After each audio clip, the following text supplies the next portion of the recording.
HMDA మాజీ director RERA కార్యదర్శి శివబాలకృష్ణ కేసులో అక్రమాలు ఒక్కోటిగా బయటపడుతున్నాయి. ఇప్పుడు తాజాగా మరో కీలక పరిణామం చోటు చేసుకుంది.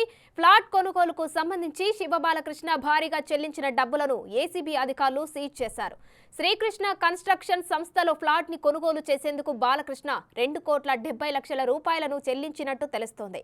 ఈ క్రమంలోనే బాలకృష్ణ ఇంకా ఏ సంస్థల్లో పెట్టుబడులు పెట్టాడనే దానిపై ఏసీబీ విచారణ ముమ్మరం చేసింది.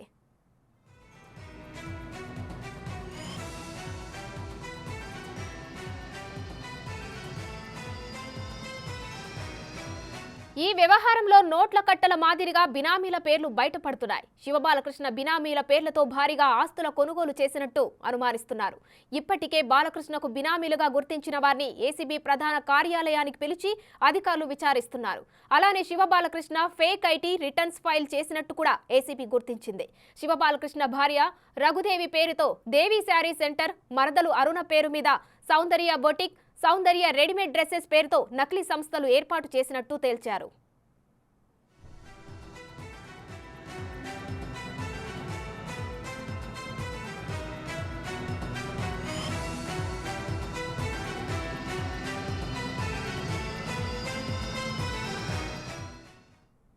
హెచ్ఎండిఏ డైరెక్టర్ శివబాలకృష్ణ కేసులో తవ్వే కొద్ది అక్రమాలు బయటపడుతున్నాయి. దీనికి సంబంధించిన పూర్తి డీటెయిల్స్ మా ప్రతినిధి రానా లైవ్ లో అందిస్తారు. రానా, చెప్పండి, గత కొన్ని రోజులుగా హెచ్ఎండిఏ డైరెక్టర్ శివబాలకృష్ణను విచారిస్తున్నారు. అయినా కూడా తవ్వే కొద్ది అక్రమాలు ఒక్కొక్కటిగా బయటపడుతున్నాయి. ఆయన ఫ్యామిలీ పేరు మీద కూడా చాలా ఆస్తులే ఉన్నట్టు తెలుస్తోంది. దీనిపై అప్డేట్స్ ఏంటి?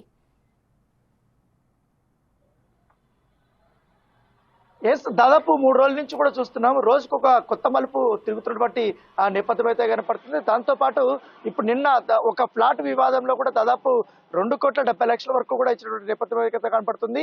ఏదైతే ఒక ఫ్లాట్ కొనడానికి అతను నగదు రూపంలో ఈ యొక్క ట్రాన్సాక్షన్ చేసినట్టుగా ఏసీబీ అధికారులు నిన్న గుర్తించినటువంటి నేపథ్యం అయితే కనపడుతుంది. దాంతో పాటు ఈ ఫేక్ ఐటీ రిటర్న్స్ ను ఫైల్ చేసి భారీ మొత్తున కూడా అతను షెల్ కంపెనీని ఏర్పాటు చేశారనేది కూడా ఏసీబీ అధికారులు విచారణలో తెలియనటువంటి పరిస్థితి. దాంతో పాటు ఈ శివబాలకృష్ణకు సంబంధించిన భార్య ఎవరైతున్నారో రఘుదేవి పేరుతో దేవి శారీ సెంటర్ ను కూడా ఒకటి నెలకొల్పారు. దాంతో పాటు తన కుమార్తె ఎవరైతే ఉన్నారో సౌందర్య గానీ, అలాగే మరదలు అరుణ గానీ, వీటి పేరు మీద సౌందర్య పొట్టకి, సౌందర్య రెడీమేడ్ డ్రెస్ పేరుతో కూడా ఈ నకిలీ సంస్థలు కూడా ఏర్పాటు చేసి వాటి నుంచి కూడా రుణం తీసుకున్నట్టుగా మనకు సమాచారం అవుతుంది. ఏసీపీ దానిపైన కూడా విచారణ చేస్తున్నటువంటి నేపథ్యం అయితే ఏర్పడుతుంది. మెయిన్ నిన్న ఎక్కువగా దాదాపు ఒక 4 మాత్రం ఏసీబీ అధికారుల దగ్గరికి శివబాలకృష్ణ సంబంధించినటువంటి బాధితులు వచ్చారు. వచ్చిన వారు తమ భూములు వేరే వారు కబ్జా చేస్తుంటే వారికి అక్రమంగా అనుమతులు ఇచ్చారు. దాంతో పాటు అక్రమ లేఅవుట్లు కూడా ఆయన పర్మిషన్స్ ఇచ్చారనేది కూడా కొన్ని ఆధారాలు సిబి ఆనంద్కి ఇచ్చినట్టుగా తెలుస్తుంది. దానిపై కూడా వారు పూర్తి స్థాయిలో కూడా దర్యాప్తు చేస్తున్నటువంటి పరిస్థితి కనపడుతుంది. దాంతోపాటు ఈ శివబాలకృష్ణకు సంబంధించినటువంటి బినామీలు ఇప్పటికే అదుపులోకి తీసుకున్నారు కాబట్టి వారు కూడా కస్టడీలో విచారణలో ఉన్నారు కాబట్టి వారిని అనేక విధాలుగా కూడా విచారిస్తున్నారు. దాంతోపాటు శివబాలకృష్ణకు సంబంధించినటువంటి బినామీ ఆస్తులు ఎక్కడెక్కడ ఉన్నాయన్న దానిపై కూడా వారు 3 రోజుల నుంచి కూడా అనేక ప్లేస్లకు వెళ్ళి విచారణ చేస్తూ వాటిని బయటకు తీసినటువంటి నేపథ్యం కాబట్టి ఆ కోవలకే నిన్న దాదాపు 2,70,00,000 సంబంధించిన ఒక ఫ్లాట్ వ్యవహారం అనేది బయటపడింది. దాంతోపాటు ఇప్పటి వరకు 2 షెల్ కంపెనీలు కూడా ఏర్పాటు చేసినట్టుగా అధికారులు తన ఐటీ రిటర్న్స్ లో వెలుగు చూస్తుంది. దాంతోపాటు ఈ షెల్ కంపెనీలు ఎందుకు ఆయన మొత్తం ఓపెన్ చేశాడు, ఎందుకు బయట పెట్టాడని దానిపై కూడా పూర్తి స్థాయిలో దర్యాప్తు చేసినటువంటి నేపథ్యం ఏర్పడుతుంది. దాంతోపాటు ఈ బాలకృష్ణ కూతురు సంబంధించిన పద్మావతి హోమ్ ట్యూషన్స్ పేరుతో ఐటీ రిటర్న్స్ కూడా ఫైల్ చేసినట్టుగా అధికారులు గుర్తించినటువంటి నేపథ్యం కనపడుతుంది. చాలా లోతుగానే ఈ యొక్క అంశాన్ని వారు పరిశీలిస్తున్నారు. ఎందుకంటే ఎక్కడ ఐఏఎస్ ఆఫీసర్ల పేర్లు బయటపడ్డాయి కానీ, తర్వాత 100 కోట్ల రూపాయల అక్రమాస్తులు బయటపడినటువంటి నేపథ్యం కనపడుతుంది. తర్వాత ప్లాట్లు కానీ, తర్వాత ఐటీ కంపెనీల్లో ఇతను పెట్టుబడులు, తర్వాత 2 నిర్మాణ సంస్థల్లో పెట్టుబడులు, తర్వాత షెల్ కంపెనీలు ఏర్పాటు చేయడము, తర్వాత ఫ్యామిలీ మెంబర్స్ పైన నకిలీ కంపెనీలు పెట్టి రుణాలు తీసుకోవడము, ఇట్లా అనేక రకాలుగా కూడా తన అక్రమాస్తుల్ని పెంచుకుంటూ పోయాడు. తన పాపాల దీంట్లో ఫ్యామిలీ మెంబర్స్ కూడా శివబాలకృష్ణ చేర్చినటువంటి నేపథ్యం అయితే కనపడుతుంది. ఇప్పటికే శివబాలకృష్ణ కేసులో